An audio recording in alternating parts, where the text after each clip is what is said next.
ಆತ್ಮೀಯ ವಿದ್ಯಾರ್ಥಿಗಳೇ, ನಿಮಗೆಲ್ಲರಿಗೂ ಶ್ರೀ ಕಾಮಾಕ್ಷಿ ಟ್ಯುಟೋರಿಯಲ್ಗೆ ಸ್ವಾಗತ. ಇವತ್ತಿನ ಕ್ಲಾಸ್ ಒಳಗೆ ನಾವು SLC 2025 ಎಕ್ಸಾಮ್ಗೆ ರಸಾಯನಶಾಸ್ತ್ರದಲ್ಲಿ ಬರ್ತಕ್ಕಂತಹ 2 ಅಂಕದ ಎಲ್ಲ ಪ್ರಮುಖ ಪ್ರಶ್ನೆಗಳನ್ನು ನೋಡೋಣಂತ್ರಿ. ನನ್ನ ಕ್ಲಾಸ್ ಸ್ಟಾರ್ಟ್ ಮಾಡೋಕ್ಕಿಂತ ಮೊದಲು ನನ್ನ ಕ್ಲಾಸ್ ನಿಮ್ಗೆ ಲೈಕ್ ಆತಂದ್ರೆ ಒಂದು ಲೈಕ್ ಮಾಡಿರಿ, ಸಬ್ಸ್ಕ್ರೈಬ್ ಮಾಡ್ಕೊರಿ, ನಿಮ್ಮ ಫ್ರೆಂಡ್ಸ್ಗೆ ಎಲ್ಲರಿಗೂ ಶೇರ್ ಮಾಡಿರಿ.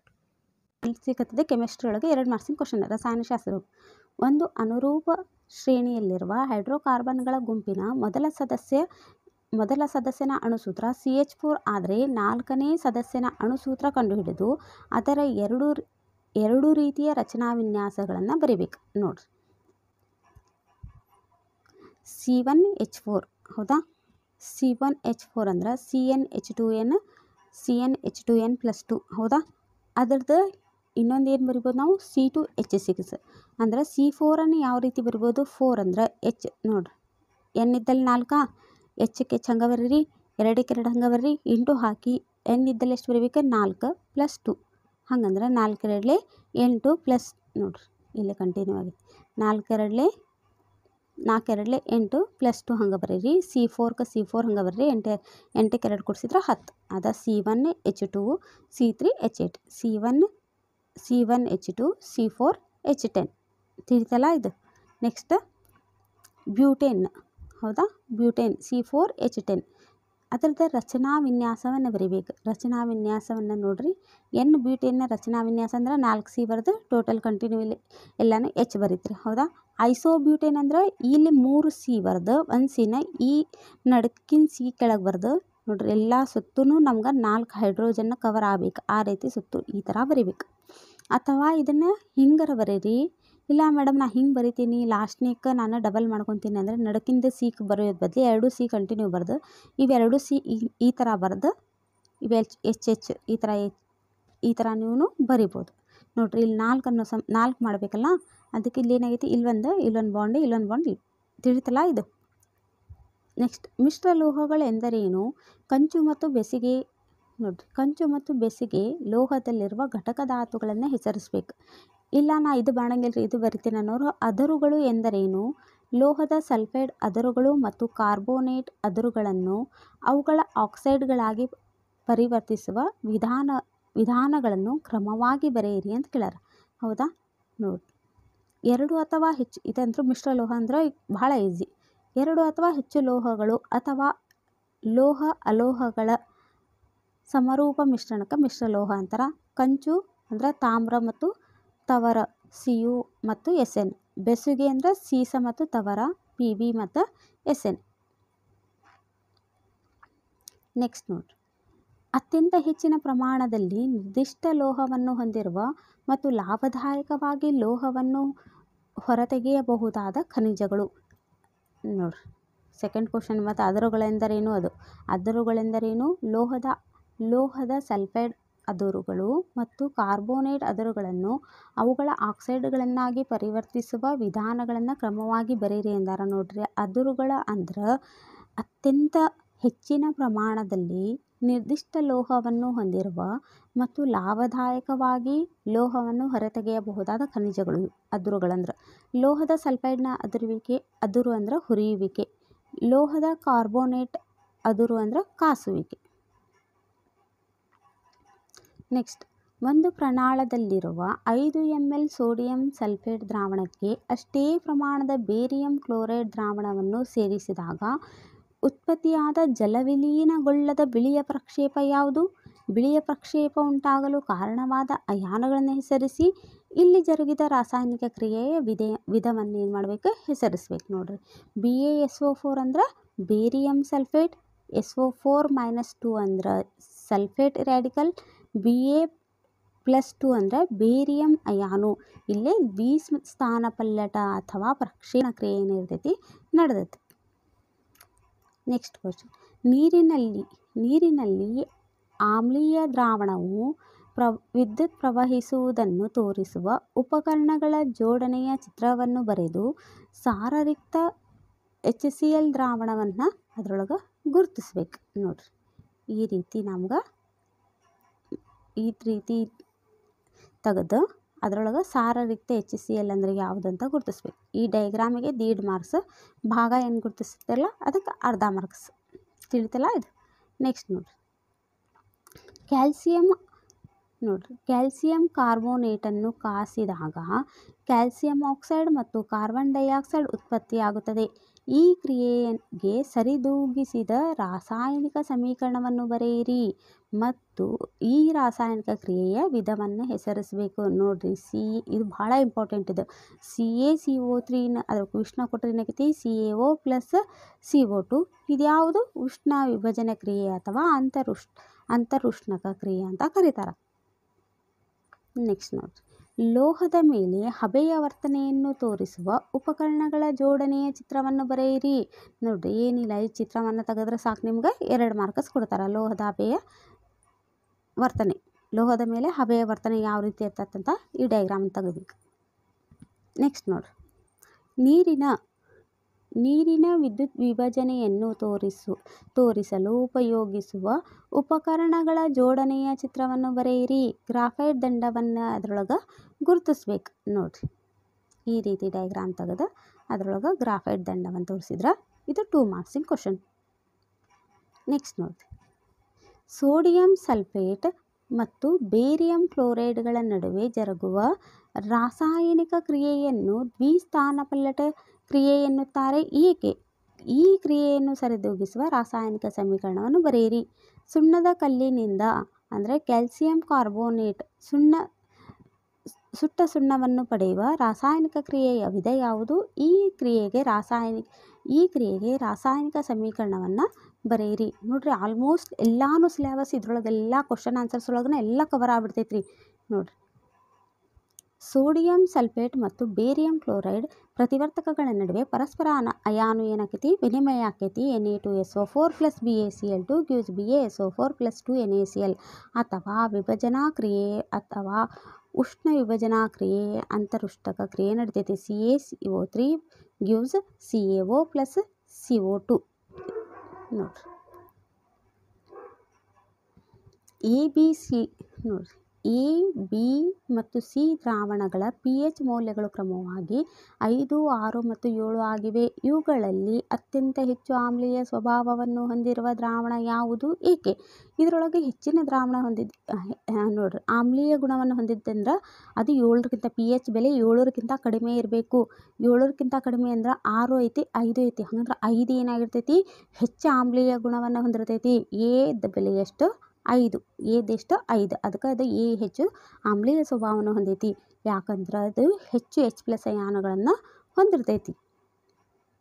ನೋಡ್ರಿ, ಎಲ್ಲ ಡಯಾಗ್ರಾಮು ನೋಡ್ಕೊರಿ. ಬರೀ ಏನು ಮಾಡ್ತಾರೆ, ಏನು ಡಯಾಗ್ರಾಮ್ ತೆಗೆದು ಭಾಳ ಚಿತ್ರ ಬರೆಯೋದು ಭಾಳ ಕ್ವಶನ್ ಕೇಳ್ತಾರೆ. ನೋಡಿರಿ, ಲವಣ ದ್ರಾವಣದ ವಾಹಕತೆಯನ್ನು ಪರೀಕ್ಷಿಸಲು ಉಪಯೋಗಿಸುವ ಉಪಕರಣಗಳ ಜೋಡಣೆಯ ಚಿತ್ರವನ್ನು ಬರೆಯಿರಿ ಮತ್ತು ಗ್ರಾಫೈಟ್ ದಂಡವನ್ನು ಅದರೊಳಗೆ ಏನು ಮಾಡಬೇಕು ಗುರುತಿಸ್ಬೇಕು. ನಿಮ್ಗೆ ಆಲ್ರೆಡಿ ಗೊತ್ತೈತಿ ಇದು ಗ್ರಾಫೈಟ್ ದಂಡ ಅಂದರೆ ಇದು ಲವಣ ದ್ರಾವಣದ ವಾಹಕತೆಯನ್ನು ಪರೀಕ್ಷಿಸೋದು. ನೆಕ್ಸ್ಟ್ ನೋಡಿರಿ, ಲೋಹಗಳನ್ನು ಕಾರಣ ಕೊಡಬೇಕು. ಲೋಹಗಳನ್ನು ಅಡುಗೆ ಪಾತ್ರೆಗಳ ತಯಾರಿಕೆಯಲ್ಲಿ ಉಪಯೋಗಿಸ್ತಾರೆ. ಯಾಕೆ ಉಪಯೋಗಿಸ್ತಾರೆ? ಕಾರಣ ಕೊಡಬೇಕು. ಸೋಡಿಯಂ ಲೋಹವನ್ನು ಸೀಮೆ ಎಣ್ಣೆಯಲ್ಲಿ ಶೇಖರಿಸಿಡ್ತಾರೆ. ಯಾಕೆ? ನೋಡಿರಿ,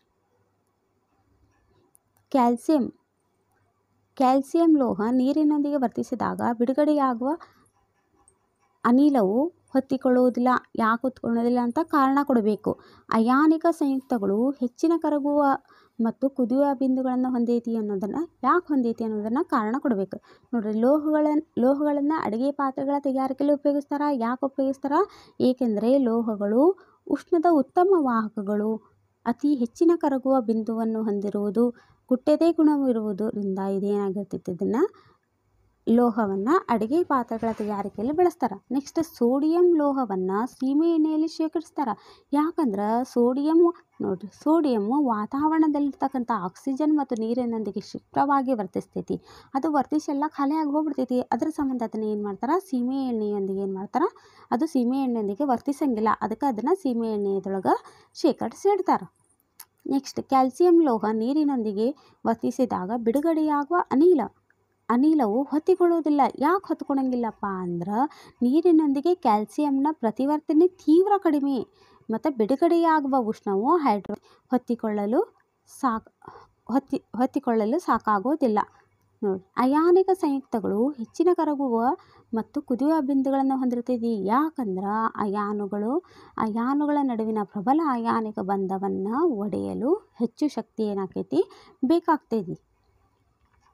ನೆಕ್ಸ್ಟ್ ನೋಡಿರಿ, ಒಂದು ಜಮೀನಿಗೆ ಕೃಷಿ ತಜ್ಞರು ನಿರ್ದಿಷ್ಟ ಪ್ರಮಾಣದ ಸುಣ್ಣವನ್ನು ಸೇರಿಸಲು ಸಲಹೆಯನ್ನು ನೀಡಿದ್ದಾರೆ. ಇದಕ್ಕೆ ಕಾರಣಗಳೇನಿರಬಹುದು ವಿವರಿಸಿ. ಯಾಕೆ ಅವರು ಜಮೀನಿನ ತಜ್ಞರು ಬಂದಿರ್ತಾರ, ಸುಣ್ಣವನ್ನು ನಿರ್ದಿಷ್ಟ ಪ್ರಮಾಣದ ಸುಣ್ಣವನ್ನು ಸೇರಿಸಲಿಕ್ಕೆ ಸಲಹೆ ಕೊಡ್ತಾರೆ. ಯಾಕೆ ಕೊಡ್ತಾರ? ಸಸ್ಯಗಳ ಆರೋಗ್ಯಕರ ಬೆಳವಣಿಗೆಗೆ ನಿರ್ದಿಷ್ಟ pH ವ್ಯಾಪ್ತಿಯ ಅಗತ್ಯವಿದೆ. ಅವನ ಜಮೀನಿನ ಮಣ್ಣು ಆಮ್ಲೀಯವಾಗಿರ್ತೈತಿ.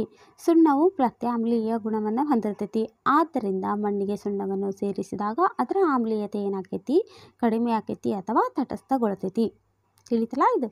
ನೆಕ್ಸ್ಟ್ ನೋಡ್ರಿ, ನೀರಿನಲ್ಲಿ ಆಮ್ಲೀಯ ದ್ರಾವಣ ವಿದ್ಯುತ್ತನ್ನು ಪ್ರವಹಿಸುತ್ತದೆ ಎಂಬುದನ್ನು ತೋರಿಸುವ ಉಪಕರಣದ ಚಿತ್ರವನ್ನು ಬರೆಯಿರಿ ಮತ್ತು ಈ ಕೆಳಗಿನ ಭಾಗವನ್ನು ಗುರುತಿಸಬೇಕು. ಸಾರಯುಕ್ತ ಹೈಡ್ರೋಕ್ಲೋರಿಕ್ ಆಮ್ಲ ಮತ್ತು ರಬ್ಬರ್ ಕಾರ್ಡ್ ನೋಡ್ರಿ, ಈ ರೀತಿ ಅದ ಡೈಗ್ರಾಮನ್ನು ತೆಗೆದು ಸಾರಯುಕ್ತ ಹೈಡ್ರೋಕಾರ್ಬನ್ ನೋಡ್ರಿ, ಸಾರಯುಕ್ತ ಹೈಡ್ರೋಕ್ಲೋರಿಕ್ ಆಮ್ಲ, ರಬ್ಬರ್ ಕ್ಲಾರ್ಕ್, ಈ ಭಾಗಗಳನ್ನು ಗುರುತಿಸಿದ್ರೆ ಅರ್ಧ ಮಾರ್ಕ್ಸ್ ನೋಡ್ರಿ. ನೆಕ್ಸ್ಟ್ ಅಥವಾ ಇನ್ನೊಂದು ಕ್ವಶನ್ ಕೇಳ್ಯಾರ ಅದರೊಳಗೆ, ಸಾರಯುಕ್ತ ಸಲ್ಫ್ಯೂರಿಕ್ ಆಮ್ಲದೊಂದಿಗೆ ಸತುವಿನ ಚೂರುಗಳ ವರ್ತನೆ ಮತ್ತು ಉರಿಯುವಿಕೆಯ ಮೂಲಕ ಹೈಡ್ರೋಜನ್ ಅನಿಲದ ಪರೀಕ್ಷೆಯನ್ನು ತೋರಿಸುವ ಉಪಕರಣ ಜೋಡಣೆಯ ಚಿತ್ರವನ್ನು ಬರೆದು ಅದರ ಭಾಗಗಳನ್ನು ಗುರುತಿಸಬೇಕು. ಏನು? ಪ್ರನಾಳ ಮತ್ತು ಸಾಬೂನಿನ ದ್ರಾವಣವನ್ನು ನೋಡ್ರಿ, ಈ ರೀತಿ ಡೈಗ್ರಾಮ್ ತೆಗೆದು ಇಲ್ಲಿ ಪ್ರನಾಳ ಐತಿ, ಇಲ್ಲಿ ಸಾಬೂನಿನ ದ್ರಾವಣ ಐತೆ ಅಂತ ತೋರಿಸಿದ್ರೆ ಸಾಕು ನಿಮ್ಗೆ 2 ಮಾರ್ಕ್ಸ್. ಬರೀ 2 ಮಾರ್ಕ್ಸಿಂದ ಏನು ಮೋಸ್ಟ್ಲಿ ಏನು ಮಾಡ್ತಾರೆ, ಇದು ಡೈಗ್ರಾಮ್ ಇದು ಒಂದಲ್ಲ ಒಂದು ಕ್ವಶನ್ ಬರ್ತೈತಿ. ಇದು ಕೆಳಗಿನ ಸಂದರ್ಭಗಳಲ್ಲಿ ಲೋಹಗಳ ಯಾವ ಭೌತ ಗುಣಗಳನ್ನು ಉಪಯೋಗಿಸಲಾಗಿದೆ? ಚಿನ್ನವನ್ನು ಆಭರಣ ತಯಾರಿಕೆಯಲ್ಲಿ ಉಪಯೋಗಿಸುತ್ತಾರೆ. ನಿಕ್ಕಲ್ಲನ್ನು ಗಿಟಾರಿನ ತಂತಿಗಳಲ್ಲಿ ಉಪಯೋಗಿಸುತ್ತಾರೆ. ಯಾಕಂದ್ರೆ ಚಿನ್ನ ಏನಿರ್ತೈತಿ ಹೊಳವಾದ ಮೇಲ್ಮೈ ಅಥವಾ ಲೋಹೀಯ ಕಾಂತಿ ಹೊಂದೈತಿ, ತನ್ನೆತೆ ಮತ್ತು ಕುಟ್ಟೆತ ಗುಣವನ್ನು ಹೊಂದೈತಿ. ನಿಕ್ಕಲ್ಲನ್ನು ಗಿಟಾರಿನ ತಂತಿ ಉತ್ಪಾದಿಸಲು ಬಳಸ್ತಾರೆ. ಯಾಕಂದ್ರೆ ಅದು ಶಾಬ್ದನ ಮತ್ತು ತನ್ನೆತೆ ಗುಣವನ್ನದು ಹೊಂದಿರ್ತೈತಿ. ನಶಿಸುವಿಕೆ ಸಂಕ್ಷಾರಣ ಎಂದರೇನು? ಇದನ್ನು ಹೇಗೆ ತಡೆಗಟ್ಟಬಹುದು? ಲೋಹವು ತನ್ನ ಸುತ್ತಮುತ್ತಲಿನ ವಸ್ತುಗಳಾದ ತೇವಾಂಶ, ಆಮ್ಲ ಇತ್ಯಾದಿಗಳಿಂದ ಆಕ್ರಮಿಸಲ್ಪಡುತ್ತದೆ. ಈ ವಿದ್ಯಮಾನಕ್ಕೆ ಸಂಕ್ಷಾರಣ ಅಥವಾ ನಶಿಸುವಿಕೆ ಅಂತ ಕರೀತಾರ. ಇದನ್ನು ಯಾವ ರೀತಿ ತಡೆಗಟ್ಟಬಹುದು? ಲೋಹಗಳಿಗೆ ಬಣ್ಣ ಹಚ್ಚೋದ್ರಿಂದ, ಎಣ್ಣೆ ಸವರೋದ್ರಿಂದ, ಗ್ರೀಸ್ ಹಚ್ಚೋದ್ರಿಂದ, ಗಾಲ್ವನೀಕರಣದಿಂದ, ಕ್ರೋಮಿಯಂ ಲೇಪನ ಮಾಡೋದ್ರಿಂದ, ಅನೋಡೀಕರಣ ಅಥವಾ ಮಿಶ್ರ ಲೋಹಗಳನ್ನಾಗಿ ಮಾಡುವುದರ ಮೂಲಕ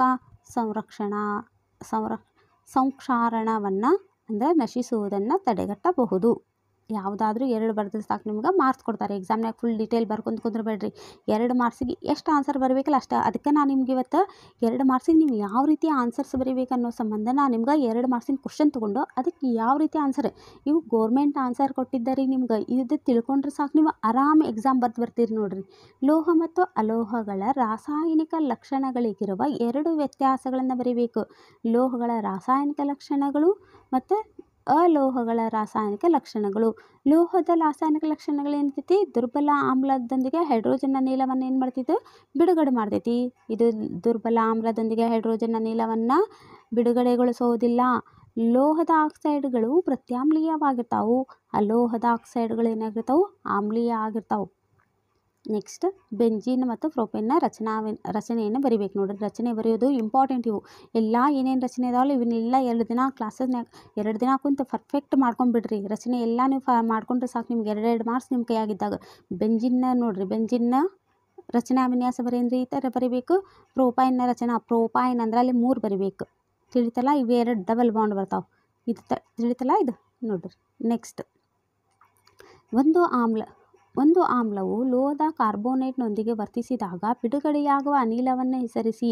ಈ ಅನಿಲವನ್ನು ಸುಣ್ಣದ ತಿಳಿನೀರಿನ ಮೂಲಕ ಹಾಯಿಸಿದಾಗ ಉಂಟಾಗುವ ರಾಸಾಯನಿಕ ಕ್ರಿಯೆಯ ಸಮೀಕರಣವನ್ನು ಬರೆಯಿರಿ. ಈ ಕ್ರಿಯೆಯಲ್ಲಿ ದೊರೆಯುವ ಪ್ರಕ್ಷೇಪಣದ ಬಣ್ಣ ಯಾವುದು? ಅಥವಾ ವೈಜ್ಞಾನಿಕ ಕಾರಣವನ್ನು ಕೊಡಬೇಕು. ಆಮ್ಲವನ್ನು ಸಾರಯುಕ್ತಗೊಳಿಸಿದಾಗ ಆಮ್ಲವನ್ನು ನೀರಿಗೆ ಸೇರಿಸಬೇಕು. ಪ್ಲಾಸ್ಟರ್ ಆಫ್ ಪ್ಯಾರಿಸ್ ಅನ್ನು ತೇವಾಂಶ ನಿರೋಧಕ ಸಂಗ್ರಾಹಕದಲ್ಲಿ ಸಂಗ್ರಹಿಸಿ ಇಡಬೇಕು. ನೋಡ್ರಿ, ಮೊದಲೇದೇನು ಕಾರ್ಬನ್ ಡೈಆಕ್ಸೈಡ್ CO2 ನೋಡ್ರಿ, CaOH twice plus CO2 gives a CaCO3 plus H2O. ಇದು ಬಿಳಿಯ ಪ್ರಕ್ಷೇಪ. ನೋಡ್ರಿ ಎರಡನೇದು ಏನಿದು, ಆಮ್ಲವನ್ನು ಸಾರಯುಕ್ತಗೊಳಿಸುವಾಗ ಆಮ್ಲವನ್ನು ನೀರಿಗೆ ಸೇರಿಸಬೇಕು. ಯಾಕಂದ್ರೆ ನೀರನ್ನು ಸಾರೀಕೃತ ಆಮ್ಲಕ್ಕೆ ಸೇರಿಸಿದರೆ ಉತ್ಪತ್ತಿಯಾಗುವ ಉಷ್ಣವು ಮಿಶ್ರಣ ಹೊರಸಿಡಿಯುವಂತೆ ಮಾಡಬಹುದು ಮತ್ತು ಸುಟ್ಟ ಗಾಯಗಳು ಉಂಟಾಗಬಹುದು. ಅತಿಯಾದ ಬಿಸಿಯಾಗುವಿಕೆಯಿಂದ ಗಾಜಿನ ಸಂಗ್ರಾಹಕವು ಏನಾಗ್ಬೋದು, ಒಡೆದು ಹೋಗ್ಬೋದು. ಇವೆರಡರಾಗ ಯಾವ್ದಾರ ಒಂದನ್ನು ಬರೀರಿ. ಇದು ಈಸಿ. ಏನದ, ಅತಿಯಾಗಿ ನಾವು ಬಿಸಿ ಮಾಡೋದ್ರಿಂದ ಏನಕ್ಕಾವು ಗಾಜಿನದನ್ನು ಅತಿಯಾಗಿ ಬಿಸಿ ಮಾಡಿದ್ರೆ ಆ ಗಾಜು ಏನಾಕೈತಿ, ಒಡೆದು ಹೋಗ್ಬಿಡ್ತೈತಿ. ನೆಕ್ಸ್ಟ್ ಏನು ಕ್ವಶನ್ ಕೇಳ್ಯಾರ, ಪ್ಲಾಸ್ಟರ್ ಆಫ್ ಪ್ಯಾರಿಸನ್ನು ತೇವಾಂಶ ನಿರೋಧಕ ಸಂಗ್ರಾಹಕದಲ್ಲಿ ಸಂಗ್ರಹಿಸಿ ಇಡಬೇಕು. ಯಾಕಂದ್ರೆ ಇಲ್ಲವಾದರೆ ಅದು ತೇವಾಂಶದೊಂದಿಗೆ ವರ್ತಿಸುತ್ತದೆ ಮತ್ತು ಗಟ್ಟಿಯಾದ ಘನರೂಪದ ಜಿಪ್ಸಮ್ ಆಗಿ ಏನಾಕೈತದ, ಬದಲಾವಣೆ ಆಗ್ತೈತಿ. ನೆಕ್ಸ್ಟ್ ನೋಡ್ರಿ, ಅಲ್ಯೂಮಿನಿಯಂ ಸಾರರಿಕ್ತ ಹೈಡ್ರೋಕ್ಲೋರಿಕ್ ಆಮ್ಲ ಜೊತೆ ಪ್ರತಿವರ್ತಿಸುವ ಕ್ರಿಯೆಯ ಸರಿದೂಗಿಸಿದ ರಾಸಾಯನಿಕ ಸಮೀಕರಣವನ್ನು ಬರೆಯಿರಿ. ಒಂದು ಲೋಹವು ಸಾರಯುಕ್ತ ನೈಟ್ರಿಕ್ ಆಮ್ಲದೊಂದಿಗೆ ವರ್ತಿಸಿದಾಗ ಹೈಡ್ರೋಜನ್ ಅನಿಲ ಬಿಡುಗಡೆಯಾಗುವುದಿಲ್ಲ, ಕಾರಣ ಕೊಡಿ. ಅಥವಾ NaCl ಮತ್ತು MgCl2ಗಳ ಉಂಟಾಗುವಿಕೆಯನ್ನು ಇಲೆಕ್ಟ್ರಾನ್ಗಳ ಚುಕ್ಕಿ ವಿನ್ಯಾಸದ ಸಹಾಯದಿಂದ ತೋರಿಸ್ರಿ. ನೋಡ್ರಿ, ಮೊದಲ ಅಲ್ಯೂಮಿನಿಯಂ ಅಂತ ಬರೆಯೋಣ. 2Al plus 6HCl gives 2AlCl3 plus 3H2O. Nitric ಆಮ್ಲವು ಪ್ರಬಲ ಉತ್ಕರ್ಷಕ. ಇದು ಉತ್ಪತ್ತಿಯಾದ ಹೈಡ್ರೋಜನ್ನನ್ನು ಉತ್ಕರ್ಷಿಸಿ ನೀರನ್ನು ಉತ್ಪತ್ತಿ ಮಾಡುತ್ತದೆ ಮತ್ತು ಸ್ವತಃ ಯಾವುದಾದರೂ ನೈಟ್ರೋಜನ್ ಆಕ್ಸೈಡ್ ಆಗಿ ಅಪಕರ್ಷಣೆ ಹೊಂದುತ್ತದೆ. ನೋಡ್ರಿ, ಇದನ್ನು ಯಾವ ರೀತಿ, ಈ ರೀತಿ ಚುಕ್ಕೆ ವಿನ್ಯಾಸದ ಮೂಲಕನೂ ತೋರಿಸ್ಬೋದು. E ಸೇರಿ ಈ ರೀತಿ Na ಪ್ಲಸ್ ಆಗಿ Cl ಮೈನಸ್ ಆಕೈತಿ. MgCl ಈ ರೀತಿ ಬಾಣದ ಗುರುತನ್ನು ತೋರಿಸಿ Mg+2 ಬರೆದು Cl2 ಈ ಥರನೂ ಬರೆದು ತೋರಿಸ್ಬೋದು. ಹೌದಾ, ಇದು ನೋಡಿ, Na ಮತ್ತು MgCl2ಗಳ ಉಂಟಾಗುವಿಕೆಯ ಇಲೆಕ್ಟ್ರಾನ್ ಚುಕ್ಕಿ ವಿನ್ಯಾಸ ಅಂದರೆ ಈ ರೀತಿ ಬರಬೇಕು. ಚುಕ್ಕಿ ವಿನ್ಯಾಸದ ರಚನೆ ಈ ರೀತಿ ನೋಡ್ರಿ. ತಿಳಿತಾ? ಚುಕ್ಕಿ ವಿನ್ಯಾಸದ ಕೇಳಿದ್ರೆ ಭಾಳ ಈಸಿ ರೀ. ಇದನ್ನಂತೂ ಯಾರೂ ಬಿಟ್ಟು ಬರಬೇಡ್ರಿ. ಎಷ್ಟು ಈಸಿಯಾಗಿ ಬರ್ಬೋದು ನೋಡ್ರಿ. ಯಾವಾಗೂ Cl ಸುತ್ತು 2 ಅಂತ 4 ಕಡೆನೂ ಬರೀಬೇಕು. ಇದು Clಕ್ಕೂ 2 ಅಂತ 4 ಬರೋದು. ಇಲ್ಲಿ Na ಇರ್ತೈತಿ, Na ಪ್ಲಸ್ ಬರೀರಿ. Mg ಇರ್ತೈತಿ, Mg+2 ಬರ್ರಿ. ಈ ಕಡೆ ಏನಿರ್ತೈತಿ, ಇಲ್ಲಿ ಒಂದು ಕಡಿಮೆ ಇರ್ತೈತಿ. ಇಲ್ಲಿ ಇಷ್ಟು ಸುತ್ತಲೂ 2 ಇರಬೇಕಲ್ಲ, ಇಲ್ಲಿ ಒಂದು ಕಡಿಮೆ ಇರ್ತೈತಿ. ಇಲ್ಲಿ ಸುತ್ತಲೂ 2 ಇಲ್ಲಿ ಒಂದು ಕಡಿಮೆ ಇರ್ತೈತಿ. ಇಲ್ಲಿ ಸುತ್ತಲೂ 2 ಇಲ್ಲಿ ಒಂದು ಕಡಿಮೆ ಇರ್ತೈತಿ. ಇದರಲ್ಲಿಂದ ಇಲ್ಲಿ 2 ಚುಕ್ಕಿ ಇರ್ತಲ್ಲ, ಇದೊಂದು ಚುಕ್ಕಿ ತೊಗೊತಾವು. ಇಲ್ಲಿ ಎಣ್ಣೆದೊಳಗೆ ಒಂದು ಚುಕ್ಕಿ ಇರ್ತೈತಿ, ಅದನ್ನು ಈ ರೀತಿ ತೊಗೊತೈತಿ. ಈ ರೀತಿ ಬರಿಬೇಕು. ತಿಳಿತಲ್ಲ ಇದು? ನೋಡಿರಿ, ಏನೇ ತಿಳಿಲಿಲ್ಲ ಅಂದ್ರೆ ನಿಮ್ಗೆ ಡೌಟ್ ಇದ್ರೆ ಕೇಳಿರಿ, ನಾನು ನಿಮ್ಗೆ ಇನ್ನೊಮ್ಮೆ ಎಕ್ಸ್ಪ್ಲೇನ್ ಮಾಡ್ತೀನಿ ರೀ, ಕಲಿಕತ್ತೇನೆ ರೀ. ನೆಕ್ಸ್ಟ್ ಹೈಡ್ರೋಕಾರ್ಬನ್ಗಳಲ್ಲಿ ಆದೇಶನ ಕ್ರಿಯೆಯನ್ನು ಒಂದು ಉದಾಹರಣೆಯೊಂದಿಗೆ ವಿವರಿಸಿ. ಸಾಬೂನು ಸ್ವಚ್ಛಗೊಳಿಸುವ ಕ್ರಿಯೆಯನ್ನು ವಿವರಿಸಿ. ನೋಡಿರಿ, ಪರ್ಯಾಪ್ತ ಹೈಡ್ರೋಕಾರ್ಬನ್ಗಳು ಅಷ್ಟೇನು ಕ್ರಿಯಾಪಟುಗಳಲ್ಲ. ಆದಾಗ್ಯೂ ಸೂರ್ಯನ ಬೆಳಕಿನ ಸಮ್ಮುಖದಲ್ಲಿ ಆದೇಶನ ಕ್ರಿಯೆಗೆ ಏನು ಮಾಡ್ತಿರ್ತದೆ, ಒಳಪಡುತ್ತದೆ. ಕ್ಲೋರಿನ್ ಹೈಡ್ರೋಜನ್ ಪರಮಾಣುಗಳನ್ನು ಒಂದೊಂದಾಗಿ ಸ್ಥಾನಪಲ್ಲಟಗೊಳಿಸಬಹುದು. CH4 plus Cl2 gives CH3Cl plus HCl. Next, ಸಾಬೂನನ್ನು ಸ್ವಚ್ಛಗೊಳಿಸುವ ಕ್ರಿಯೆಯನ್ನು ವಿವರಿಸಬೇಕಲ್ಲ, ಈ ರೀತಿ ನೋಡಿ. ಸಾಬೂನಿನ ಅಯಾನಿಕ ತುದಿ ನೀರಿನೊಂದಿಗೆ ವರ್ತಿಸಿದರೆ ಕಾರ್ಬನ್ ಸರಪಳಿಯು ಎಣ್ಣೆ ಅಥವಾ ಜಿಡ್ಡುಯೊಂದಿಗೆ ವರ್ತಿಸುತ್ತದೆ. ಹೀಗೆ ಸಾಬೂನಿನ ಅಣುಗಳು ಮಿಸೆಲ್ಗಳೆಂಬ ರಚನೆಗಳನ್ನುಂಟು ಮಾಡುತ್ತವೆ. ಸಾಬೂನಿನ ಅಣುಗಳ ಹೈಡ್ರೋಕಾರ್ಬನ್ ತುದಿಯು ಎಣ್ಣೆಯ ಹನಿಯ ಕಡೆಗೆ ಇರುತ್ತದೆ ಹಾಗೂ ಅಯಾನಿಕ ತುದಿಯು ಹೊರಮುಖವಾಗಿರುತ್ತದೆ. ಇದು ನೀರಿನಲ್ಲಿ ಎಮಲ್ಷನ್ ಅನ್ನು ಉಂಟು ಮಾಡುತ್ತದೆ. ಹೀಗೆ ಸಾಬೂನಿನ ಮಿಸೆಲ್ ನೀರಿನಲ್ಲಿ ಕೊಳೆಯನ್ನು ಕಿತ್ತು ಹೊರತೆಗೆಯಲು ಸಹಾಯ ಮಾಡುತ್ತದೆ ಮತ್ತು ಬಟ್ಟೆಯನ್ನು ಏನು ಮಾಡ್ತೈತಿ, ಸ್ವಚ್ಛಗೊಳಿಸುತ್ತದೆ. ಇಷ್ಟು ಬರೆದ್ರೆ ಸಾಕು, ನಿಮ್ಗೆ 2 ಮಾರ್ಕ್ಸ್ ರೀ. ನೆಕ್ಸ್ಟ್ ನೋಡ್ರಿ, ಪರ್ಯಾಪ್ತ ಮತ್ತು ಅಪರ್ಯಾಪ್ತ ಹೈಡ್ರೋಕಾರ್ಬನ್ಗಳ 2 ನಿರ್ದಿಷ್ಟ ಗುಂಪುಗಳ ಸಾಮಾನ್ಯ ಸೂತ್ರ CnH2n ಆಗಿದೆ. n=3 ಆದಾಗ ಪ್ರತಿಯೊಂದು ಗುಂಪಿನ ಸದಸ್ಯರ ರಚನಾ ಸೂತ್ರವನ್ನು ಬರೀಬೇಕು. ಸೈಕ್ಲೋಪ್ರೋಪೇನ್ ಬರೀರಿ, ಪ್ರೋಪೀನ್ ಬರೀರಿ. ಸೈಕ್ಲೋಪ್ರೋಪೇನ್ ಅಂದ್ರೆ ಪ್ರೋಪೇನ್ ಅಂದ್ರೆ 3 ಕಾರ್ಬನ್ಗಳಿರಬೇಕು, 3 ಏನು ಸುತ್ತಲೂ 2 H, ಈ ರೀತಿ ಉಷ್ಟು ಬಾಂಡನ್ನು ಹಾಕಿರಿ. ನೆಕ್ಸ್ಟ್ ಪ್ರೋಪೀನ್ ಅಂದ್ರೆ ಗೊತ್ತೈತಿ, ಪ್ರೋಪೀನ್ ಬಂದೈತೆ ಅಂದ್ರೆ ಡಬಲ್ ಬಾಂಡ್ ಹಾಕಿ ಈ ರೀತಿ ಬರಿಬೇಕು. ವಿದ್ಯುತ್ ವಿಭಜನೆಯನ್ನು ಉಪಯೋಗಿಸುವ ಉಪಕರಣದ ಚಿತ್ರವನ್ನು ಬರೆಯಿರಿ. ಈ ಕೆಳಗಿನ ಭಾಗಗಳನ್ನು ಗ್ರಾಫೈಟ್ ಮತ್ತು ಕ್ಯಾಥೋಡ್ ಮತ್ತು ಗ್ರಾಫೈಟ್ ದಂಡವನ್ನು ಗುರುತಿಸಬೇಕು. ನೋಡಿ ಈ ರೀತಿ ಸೇಮ್. ಸೀಸದ ನೈಟ್ರೇಟನ್ನು ಕಾಯಿಸಿದಾಗ ಬಿಡುಗಡೆಯಾಗುವ ಕಂದು ಬಣ್ಣದ ಧೂಮವನ್ನು ಹೆಸರಿಸಿ. ಈ ಕ್ರಿಯೆಗೆ ಸರಿದೂಗಿಸಿದ ರಾಸಾಯನಿಕ ಸಮೀಕರಣವನ್ನು ಬರಿಬೇಕು. ನೈಟ್ರೋಜನ್ ಡೈಆಕ್ಸೈಡ್ ಅಂದರೆ Na2 2PbNO3 twice gives 2PbO plus 4NO2 plus O2 ಈ ರೀತಿ ಬರಿಬೇಕು. ನೆಕ್ಸ್ಟ್ ರಚನಾ ಸಮಾಂಗಿಗಳು ಎಂದರೇನು? ರಚನಾ ಸಮಾಂಗಿಗಳು ಎಂದರೇನು? ಸಮಾಂಗತೆಯನ್ನು ತೋರಿಸುವ ಅಲ್ಕೈನ್ಗಳ ಮೊದಲ ಸದಸ್ಯವನ್ನು ಹೆಸರಿಸಬೇಕು. ಒಂದೇ ಅಣುಸೂತ್ರ ಆದರೆ ವಿಭಿನ್ನ ರಚನೆ ಹೊಂದಿರುವ ಸಂಯುಕ್ತಗಳನ್ನು ರಚನಾ ಸಮಾಂಗಿಗಳೆನ್ನುವರು. ಬ್ಯೂಟೇನ್ ಅಂದರೆ C4H10.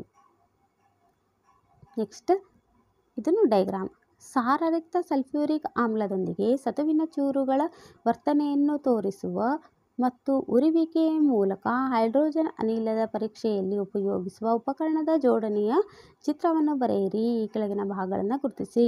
ನೋಡ್ರಿ, ಸಾಬೂನಿನ ದ್ರಾವಣ ಮತ್ತು ನಿರ್ಗಮನಾಳ. ಈ ನಿರ್ಗಮನಾಳ ಮತ್ತು ಸಾಬೂನಿನ ದ್ರಾವಣವನ್ನು 2 ಭಾಗಗಳನ್ನು ಗುರುತಿಸ್ಬೇಕು. ನೆಕ್ಸ್ಟ್ ಮತ್ತೆ ರಿಪೀಟ್ ಆಗ್ತದೆ ಕ್ವಶನ್ಸ್ ರಿಪೀಟ್ ಆಗಿದ್ದು ನೋಡ್ರಿ. ನೀರಿನ ವಿದ್ಯುತ್ ವಿಭಜನೆಯನ್ನು ಉಪಯೋಗಿಸುವ ಉಪಕರಣದ ಚಿತ್ರವನ್ನು ಬರೆಯಿರಿ. ಕೆಳಗಿನ ಭಾಗವನ್ನು ಗ್ರಾಫೈಟ್ ಮತ್ತು ಕ್ಯಾಥೋಡ್ ದಂಡ ಗ್ರಾಫೈಟ್ ಈ ರೀತಿ 2 ಭಾಗವನ್ನು ಗುರುತಿಸ್ಬೇಕು. ನೆಕ್ಸ್ಟ್ ನೋಡ್ರಿ,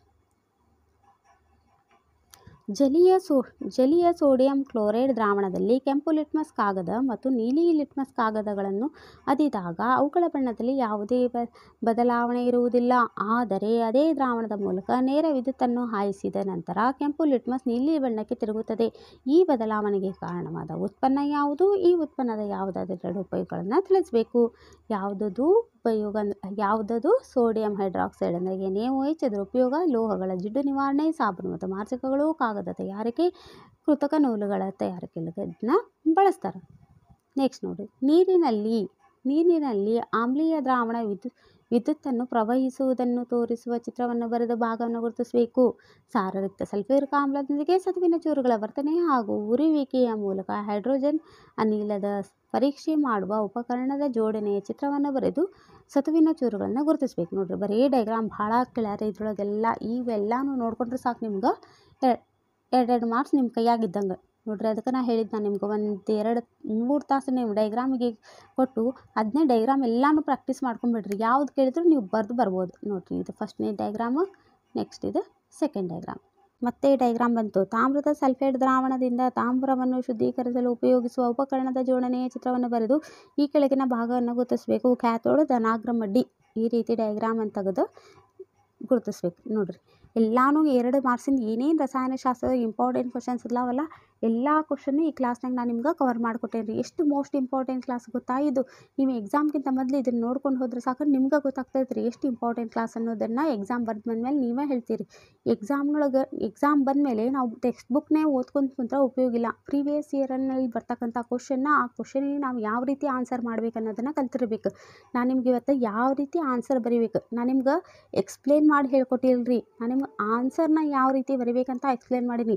ಯಾವಾಗೂ ಎಲ್ಲರೂ ಸ್ಕೂಲ್ನಾಗ ಆಗಲಿ ಸಬ್ಜೆಕ್ಟನ್ನು ಹೇಳ್ರಿ ಅಂದ್ರೆ ಫುಲ್ ಅದನ್ನ ತಿಳಿಸಿ ಹೇಳಲಿಕ್ಕೆ ಪ್ರಯತ್ನ ಮಾಡ್ತಾರೆ. ನಾನು ಇವತ್ತು ನಿಮ್ಗೆ ಆನ್ಸರನ್ನು ಯಾವ ರೀತಿ ಬರೀಬೇಕು ಅನ್ನೋದನ್ನು ನಿಮ್ಗೆ ಈ ಕ್ಲಾಸ್ ಒಳಗೆ ಹೇಳಿಕೊಟ್ಟಿರಿ.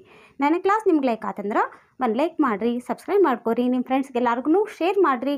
ಮತ್ತು ಇವತ್ತಿನ ಕ್ಲಾಸ್ ನಿಮ್ಗೆ ಹೇಗೆ ಅನ್ನಿಸ್ತಾ ಅನ್ನೋದನ್ನು ಕಮೆಂಟ್ಸ್ ಬಾಕ್ಸ್ನಾಗ ಕಮೆಂಟ್ಸ್ ಮಾಡಿರಿ. Thank you.